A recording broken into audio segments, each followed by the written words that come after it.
Hello everyone. സന്ധിവാതത്തെ നിസ്സാരവൽക്കരിച്ച് കാണരുത് എന്ന് ഓർമ്മിപ്പിക്കാൻ വേണ്ടിയാണ് ഈ വീഡിയോ.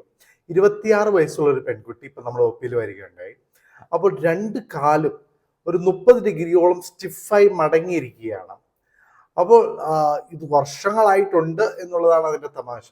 വർഷങ്ങളായിട്ട് ഈ പ്രശ്നങ്ങൾ ഉണ്ടായിട്ട് അവർ ഓൾട്ടർനേറ്റ് മെഡിസിൻ ഒക്കെ ട്രൈ ചെയ്തിട്ടാണ് ഇവിടെ വന്നത്. നമ്മളിവിടെ വന്ന് നോക്കിയപ്പോൾ മൾട്ടിപ്പിൾ ജോയിന്റ് പെയിൻസ് ഉണ്ട്, ശരീരത്തിന് ആസകലം വേദനയുണ്ട്, ചെറിയ ചെറിയ ജോയിന്റുകൾക്കൊക്കെ വേദനയുണ്ട്, അങ്ങനെ പല പല മുട്ടിന് വേദനയുണ്ട്. അങ്ങനെ മനസ്സിലാക്കി മൾട്ടിപ്പിൾ ജോയിന്റ് പെയിൻസ് ആയതുകൊണ്ട് തന്നെ നമ്മൾ റുമറ്റോയിഡ് ഫാക്ടർ ആന്റി-CCP എന്ന് പറയുന്ന സന്ധിവാതത്തിന് ടെസ്റ്റുകൾ ചെയ്തു. എല്ലാം പോസിറ്റീവ് ആയിട്ടാണ് വന്നിരിക്കുന്നത്. അപ്പോൾ നമ്മൾ മനസ്സിലാക്കേണ്ടത് മൾട്ടിപ്പിൾ ജോയിന്റ് പെയിൻസ് വരികയാണെങ്കിൽ അത് സന്ധിവാതമാകാം. അത് തുടക്കത്തിലെ ചികിത്സിച്ചിട്ടില്ലെങ്കിൽ ഇതുപോലെ മുട്ടിന്റെ ഡിഫോമിറ്റീസും ആ കാര്യങ്ങളിലേക്കൊക്കെ പോകാനുള്ള സാധ്യതയുണ്ട്.